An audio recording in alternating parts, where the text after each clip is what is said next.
Good morning, John. It's Friday. On Wednesday, I asked Twitter to pick between 3 different video topics, and boy, were there a lot of people who didn't want to hear about any of them. But one of the tweets that got the most likes was this one.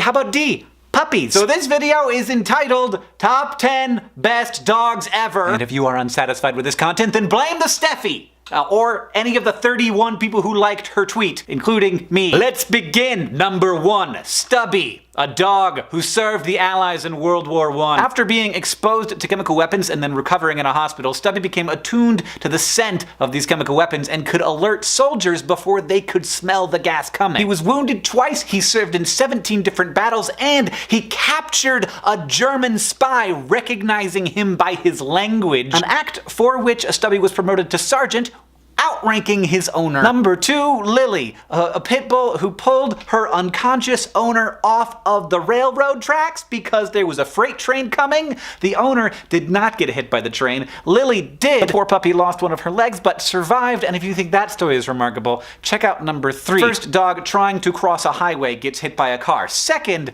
another dog, this hero dog, drags the dog that has been hit by the car off of the road, like wanders out into the interstate, pulls the dog off. I'm not showing you the video because it's pretty graphic and terrifying, but I don't know, like, why is this dog doing this? It's, I guess just because I'm supposed to cry today? Speaking of dogs rescuing people, and there are so many wonderful stories of dogs rescuing people, we have this cat, who is clearly a cat, but is nonetheless a very good dog. Number 5. In the 1950s, some Russian scientists went out onto the streets of Moscow to collect stray dogs, thinking, these dogs, they're obviously used to extreme circumstances. They tested and trained these dogs, and one of them, Leica, was sent into space and became the first animal ever to orbit Earth. Also, the first animal ever to die in orbit around the Earth.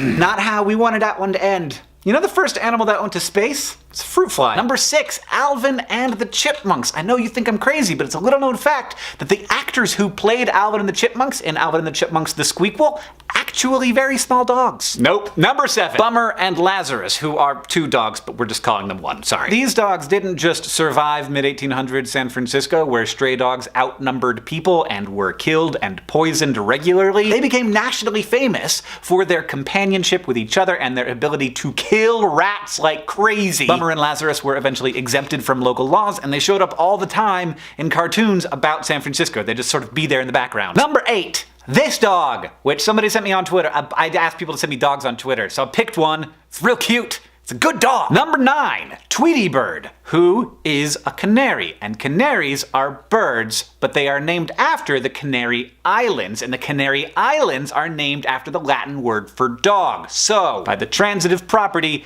Tweety Bird is a dog. Boom! Number 10, my dog, Lemon, who passed away this year. And as we all know, the best dog is your dog. And there's nothing wrong with that. Hey, I understand why a lot of people wanted me to talk about puppies today. It seems like we're in a much more tense moment than we were a couple of years ago, and it does seem like that's gonna get worse before it gets better. We're being asked to pay attention to a lot of different big things all at the same time. And the way that we're fed content about what's going on in the world right now is inefficient, and it's overwhelming, and it's manipulative. Too frequently now, the people who are tasked with trying to inform the public are trying to win rather than trying to inform. And that is something that I'm getting super sick of. But there are still good dogs, and there are still good people. And in the coming years, we can't choose between taking care of ourselves and taking care of our world's problems. We have to do both of those things. John, I'll see you on Tuesday.